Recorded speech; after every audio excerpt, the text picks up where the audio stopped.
My name's Michael and I'm an engager here at Beamish Museum. Now, one of the lessons I deliver here at Beamish Museum is a lesson called Just One Spark.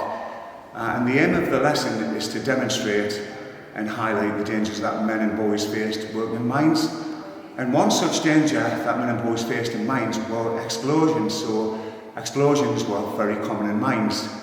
Now, on the 25th of May 1812, over at Felling, near where I live, there was two explosions. The first one was a gas explosion, and generally when you have a gas explosion in a mine, it triggers off a second explosion known as a dust explosion, and those dust explosions tend to be a lot more powerful. So what happened, it was 11:30 in the morning on the 25th of May 1812 over at Felling. There was two explosions, and the second explosion was that powerful, it blocked out the sun, and people in Felling thought night had fallen. And the explosion could be heard for miles and miles away. The fire inside the mine burned that fiercely they had to block the mine up, and it took them 3 months to go in and recover the bodies. And sadly, 92 men and boys were tragically killed in the Felling mine disaster. Now then, this man here, he's called the Reverend John Hodgson. He was a vicar, and he had the unfortunate job of burying all 92 men and boys in one grave over at St Mary's churchyard at Heworth in Felling. And when he carried out the funeral, he stood over the graveside and he wept and he wept and he wept. And after the funeral, he went to the mine owners and he campaigned for changes. He told the mine owners he wasn't happy and that things had to change. And the mine owners basically told him to get lost. The mine owners responded and said that mines have always been dangerous places. You do your job and we'll do ours. So Reverend Hodgson wasn't happy with that. And what he did was he set up a committee. And the idea of the committee was to introduce a safe system of work, a safe lamp into the mines. And on the committee were three men. This man here, Dr. William Reed Clanny, he was a medical doctor. And he used to treat men and boys who'd been burned in mines. And he came up with this invention. You can see there, a huge lamp with bellows. The only trouble with this lamp, it took 3 men and boys to operate it, so that wasn't viable. Also on the committee was this man here, George Stephenson. I'm sure we all know what George Stephenson's famous for, railways. He came up with a very simple invention, and this is his lamp of gauze, and he proved you could take a safe lamp underground using this method. And finally on the committee was a man called Sir Humphrey Davy, and he came up from the south, and what he did was he put Clanny's idea and Stephenson's idea together. So there's the gauze, and you can see there's a lens inside there, so he put both ideas together, and that's how the Davy lamp was introduced into the mines. So what we're going to do is we're going to head over to Felling, and we're going to have a look at the plaque which commemorates the life of the 92 men and boys. We'll also have a look along at the site where the explosion occurred, pay our respects to the 92 men and boys, and we'll finish off at Heworth Cemetery where the 92 men and boys are buried.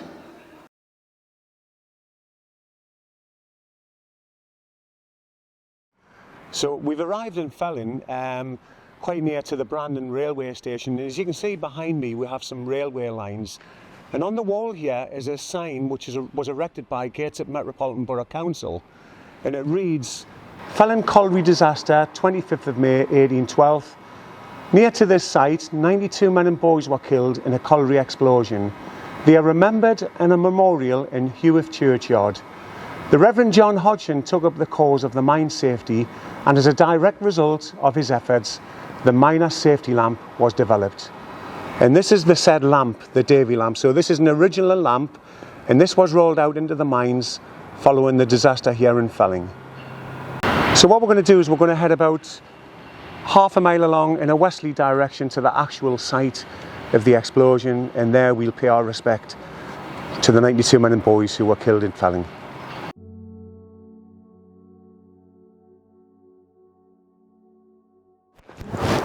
We're nearly there.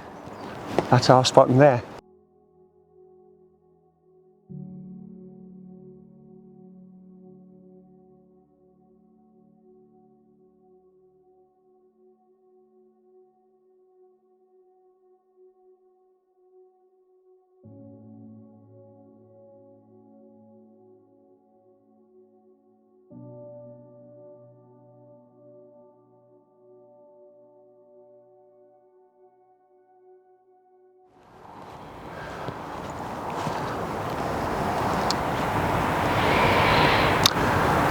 So it's this very site, this very spot, on the 25th of May 1812 at 11:30 in the morning, where 92 men and boys met their fate.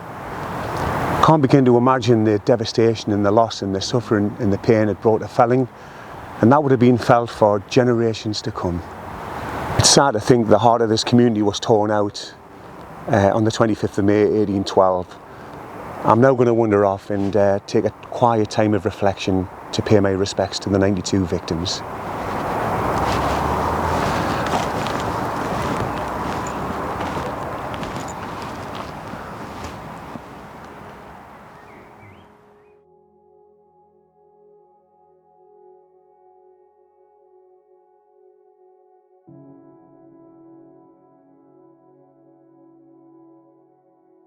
We've just arrived at St Mary's Churchyard at Heworth, and on the wall of the church is a plaque to commemorate the lives of the 92 men and boys killed along at Felling. And it reads, Felling Colliery disaster, 25th of May 1812. Of 92 men and boys killed in an explosion at Felling Colliery, 91 were buried in this churchyard and are commemorated here on a memorial. The Reverend John Hodgson of this church took up the cause of the mine safety, and as a direct result of his efforts, the miner safety lamp was developed. Now if you look carefully, you can see it says there's 91 men and boys buried in this churchyard. Sadly, one of the victims over at Felling was never recovered. So this is the memorial to the 92 men and boys who were killed over at Felling, and this is the very spot where Reverend John Hodgson carried out the funerals of the 92 men and boys and stood and wept. And it's hardly surprising, given the magnitude of that disaster, given the ages of some of the victims, whole families, whole generations were woven out over at Felling. It's very humbling that we can share these stories, as sad as they are, at Beamish Museum and keep history alive.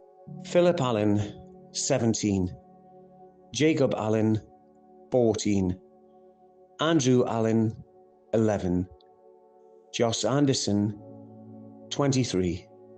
Thomas Bainbridge, 53. Matt Bainbridge, 19. Thomas Bainbridge, 17. George Bainbridge, 10. Thomas Bears, 48. George Bell, 14. Edward Bell, 12. John Boutland, 46. Will Boutland, 19. Matt Brown, 28. John Burnett, 21. James Comby, 28. James Craigs, 13. Thomas Craggs, 36. Thomas Craggs, 9. Chris Cully, 20.